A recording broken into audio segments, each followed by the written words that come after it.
الحمدللہ رب العالمین، الصلاۃ والسلام علی سید الانبیاء والمرسلین، اما بعد، بسم اللہ الرحمن الرحیم۔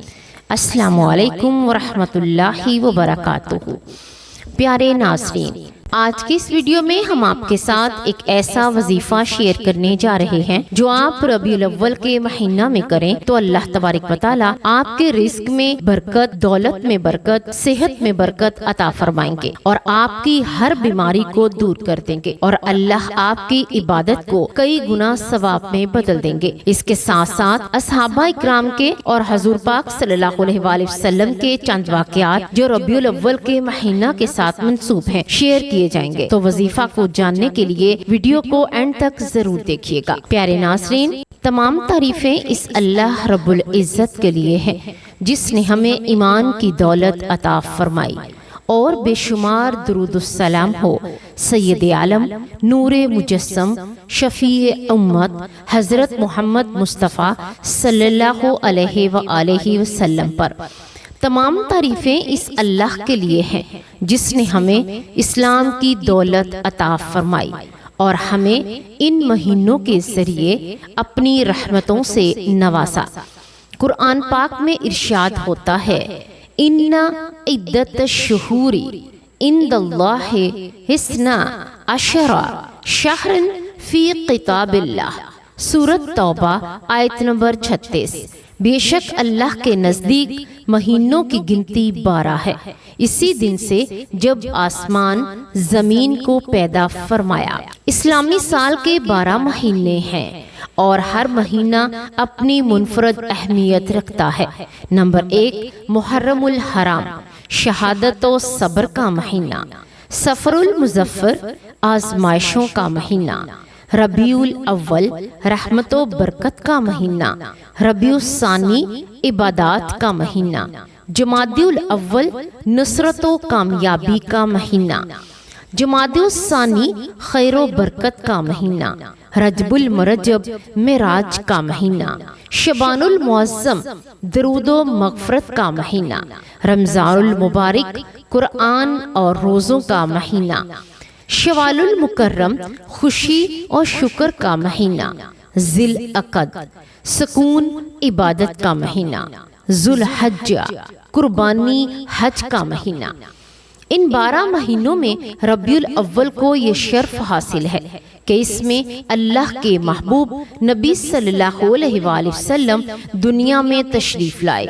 مصطفیٰ جان رحمت پہ لاکھوں سلام، شمع بس میں ہدایت پہ لاکھوں سلام۔ وہ آئے تو اجالا ہو گیا، اندھیرا مٹا گلشن سج گیا۔ ربیع الاول کے مہینہ کی فضیلت۔ اسلامی سال کے 12 مہینوں میں ہر مہینے کو ایک خاص مقام حاصل ہے، لیکن ان میں جو مہینہ سب سے زیادہ خوشی، رحمت اور نور والا ہے وہ ہے ربیع الاول۔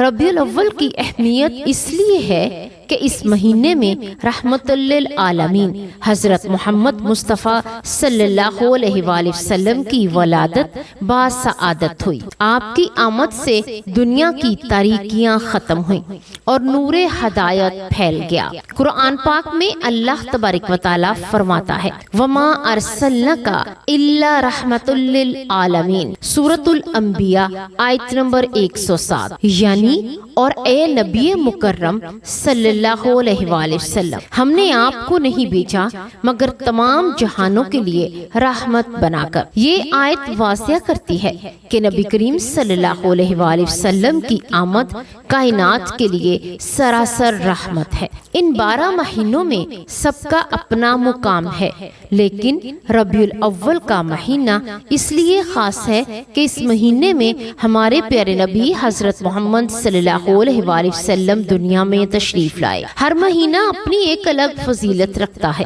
مگر ان سب میں زیادہ خوشی اور رحمت والا مہینہ ربیع الاول کا مہینہ ہے۔ ربیع الاول وہ مہینہ ہے جس میں دنیا کی سب سے بڑی نعمت اور رحمت عطا کی گئی۔ یعنی اللہ کے آخری نبی حضرت محمد صلی اللہ علیہ وآلہ وسلم کی ولادت باسعادت۔ آپ صلی اللہ علیہ وآلہ وسلم کی آمد سے کفر کی تاریکیاں چھٹ گئیں اور ہدایت کا نور پوری دنیا میں پھیل گیا۔ ایک شاعر نے کیا خوب کہا ہے، چراغ لے کے کہاں روشنی کے متوالے، وہ دن گئے سراپا تھا نور سرکار۔ پیارے ناظرین، اب بات کرتے ہیں ربیع الاول کے مہینہ کے بارے میں۔ صحابہ اکرام کے کیا واقعات تھے، ان کو سن کر آپ کا ایمان تازہ ہو جائے گا۔ ربیع الاول کے مہینہ کی برکتوں کو سمجھنے کے لیے ہمیں صحابہ اکرام رضی اللہ تعالی عنہ کی زندگیوں سے بھی سبق لینا چاہیے۔ حضرت بلال حبشی کا ایمان۔ حضرت بلال حبشی غلام تھے۔ جب ایمان لائے تو مکہ کے کفار نے ان پر ظلم و ستم کے پہاڑ توڑ دیے، گرم ریت پر لٹایا گیا، سینے پر پتھر رکھے گئے، لیکن وہ صرف ایک ہی کلمہ دہراتے رہے، احدن احدا، اللہ ایک ہے، اللہ ایک ہے۔ یہ ایمان کی پختگی ہمیں یہ پیغام دیتی ہے کہ حضور اکرم صلی اللہ علیہ وآلہ وسلم کی محبت میں ہر دکھ برداشت کیا جا سکتا ہے۔ حضرت ابوبکر صدیق رضی اللہ تعالی عنہ کی قربانی۔ جب نبی کریم صلی اللہ علیہ وآلہ وسلم ہجرت کے وقت غار ثور میں تشریف فرما ہوئے تو حضرت ابوبکر صدیق ساتھ تھے۔ انہوں نے اپنی جان کی پرواہ نہ کی، بلکہ ہر لمحہ نبی کریم صلی اللہ علیہ وآلہ وسلم کی حفاظت میں لگے رہے۔ یہ واقعہ ہمیں یہ سکھاتا ہے کہ نبی کریم صلی اللہ علیہ وآلہ وسلم کی محبت کے لیے اپنی جان، مال، سب کچھ قربان کر دینا ہی اصل ایمان ہے۔ حضرت علی المرتضیٰ رضی اللہ تعالی عنہ کی وفاداری۔ ہجرت کی رات جب مکہ کے کفار نے نبی اکرم صلی اللہ علیہ وآلہ وسلم کو شہید کرنے کا منصوبہ بنایا تو آپ صلی اللہ علیہ وآلہ وسلم نے حضرت علی رضی اللہ تعالی عنہ کو اپنی جگہ سلا دیا۔ حضرت علی رضی اللہ تعالی عنہ نے جان کی پرواہ نہ کی اور یہ خطرہ مول لیا تاکہ حضور صلی اللہ علیہ وآلہ وسلم بخیریت مدینہ منورہ پہنچ سکیں۔ حضرت عمر فاروق رضی اللہ تعالی عنہ کا اسلام قبول کرنا۔ حضرت عمر رضی اللہ تعالی عنہ شروع میں اسلام کے سخت ترین دشمن تھے، لیکن جب سورۃ طٰہٰ کی تلاوت سنی تو ان کا دل بدل گیا اور وہ اسلام لے آئے۔ ان کے اسلام لانے سے مسلمانوں کو طاقت ملی۔ حضرت عثمان غنی کی سخاوت۔ جب مدینہ منورہ میں قحط پڑا تو حضرت عثمان رضی اللہ تعالی عنہ نے اپنے تجارتی قافلے کے سارے اناج کو مسلمانوں میں بانٹ دیا۔ ان کی سخاوت کو دیکھ کر نبی کریم صلی اللہ علیہ وآلہ وسلم نے فرمایا، عثمان کے بعد جو بھی عمل کرے آج کے دن کے بعد عثمان کو نقصان نہیں پہنچا سکتا۔ پیارے ناظرین، اب دیکھتے ہیں نبی کریم صلی اللہ علیہ وآلہ وسلم کی زندگی کے چند واقعات۔ جب نبی کریم صلی اللہ علیہ وآلہ وسلم ابھی بچے تھے تو حضرت حلیمہ سعدیہ کے گھر قیام کے دوران فرشتوں نے آپ صلی اللہ علیہ وآلہ وسلم کا سینہ مبارک چاک کر کے دل کو پاک کیا اور اسے نور ایمان سے بھر دیا۔ اس واقعے سے ظاہر ہوتا ہے کہ آپ صلی اللہ علیہ وآلہ وسلم کے خاص منتخب نبی تھے۔ جب مکہ کے کفار نے مسلمانوں کو بائیکاٹ کیا تو نبی کریم صلی اللہ علیہ وآلہ وسلم اور صحابہ اکرام رضی اللہ تعالی عنہ 3 سال تک شعب ابی طالب میں سخت بھوک اور پیاس برداشت کرتے رہے، لیکن اس دوران بھی نبی کریم صلی اللہ علیہ وآلہ وسلم نے صبر کیا اور اپنے ساتھیوں کو حوصلہ دیا۔ ہجرت مدینہ کے وقت جب غار ثور میں کفار تلاش میں آئے تو حضرت ابوبکر صدیق رضی اللہ تعالی عنہ گھبرا گئے۔ نبی کریم صلی اللہ علیہ وآلہ وسلم نے فرمایا، لا تحزن ان اللہ معنا، سورۃ التوبہ آیت نمبر 40۔ ترجمہ، غم نہ کر، یقیناً اللہ ہمارے ساتھ ہے۔ غزوہ بدر اسلام کا پہلا بڑا معرکہ تھا۔ صرف 313 مسلمان تھے جبکہ کفار ہزاروں کی تعداد میں تھے، لیکن نبی کریم کریم صلی اللہ علیہ وآلہ وسلم کی دعاؤں اور اللہ کی مدد سے مسلمان کامیاب ہوئے۔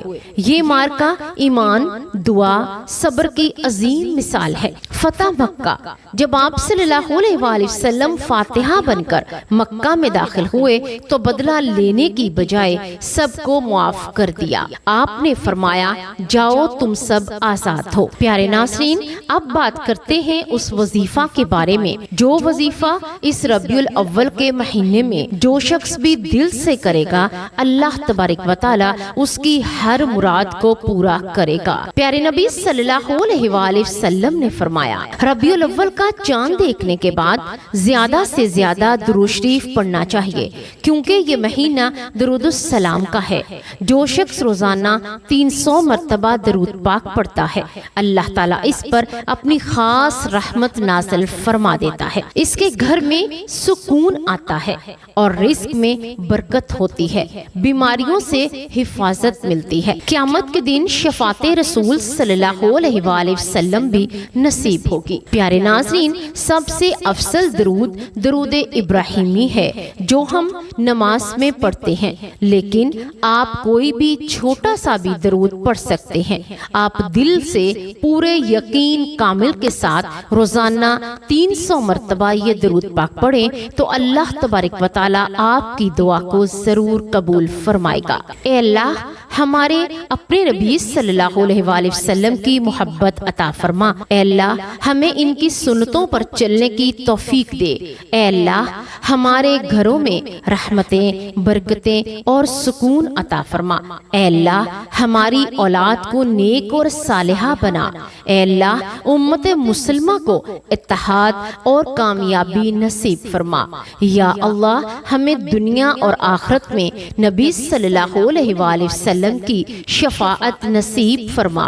آمین یا رب العالمین۔ مرحبا یا مصطفیٰ، مرحبا یا مصطفیٰ، نور کی بارش ہوئی، آ گیا ماہ ربیع الاول۔ پھول ہنسنے لگے، چاند جھکنے لگا، جب مدینہ میں آیا حبیب خدا۔ درود السلام اس پہ لاکھوں ہوں جو ہے رحمت حق کا پیغمبر۔ سبحان اللہ۔ پیارے ناظرین، ربیع الاول کا مہینہ ہمیں یہ سبق دیتا ہے کہ ہم اپنی زندگی کو نبی کریم صلی اللہ علیہ وآلہ وسلم کی تعلیمات کے مطابق ڈھالیں، ان کی سنتوں کو زندہ کریں اور دنیا کو امن و سکون کا گہوارہ بنائیں۔ پیارے ناظرین، وظیفہ کے ساتھ ساتھ آپ کو یہ بھی بتاتے چلیں کہ حضور پاک صلی اللہ علیہ وآلہ وسلم سے محبت یہی نہیں کہ صرف میلاد کی محفلیں ہی سجائی جائیں، صرف اور صرف جھنڈیاں ہی لگائی جائیں یا دیے ہی جلائے جائیں، بلکہ سب سے زیادہ محبت یہ ہے کہ حضور پاک صلی اللہ علیہ وآلہ وسلم کی احادیث اور سنت پر عمل کرتے ہوئے ہم اپنی زندگی کو گزاریں۔ اپنی زندگی کے ہر پہلو میں حضور پاک صلی اللہ علیہ وآلہ وسلم کی زندگی سے رہنمائی لیں۔ اللہ سے دعا ہے کہ اللہ تبارک و تعالی ہمیں قرآن و سنت کے مطابق زندگی بسر کرنے کی توفیق عطا فرمائے۔ اللہ تبارک و تعالی دین کی بات کو سننے، سمجھنے اور اس پر عمل کرنے کی توفیق عطا فرمائے۔ آمین یا رب العالمین۔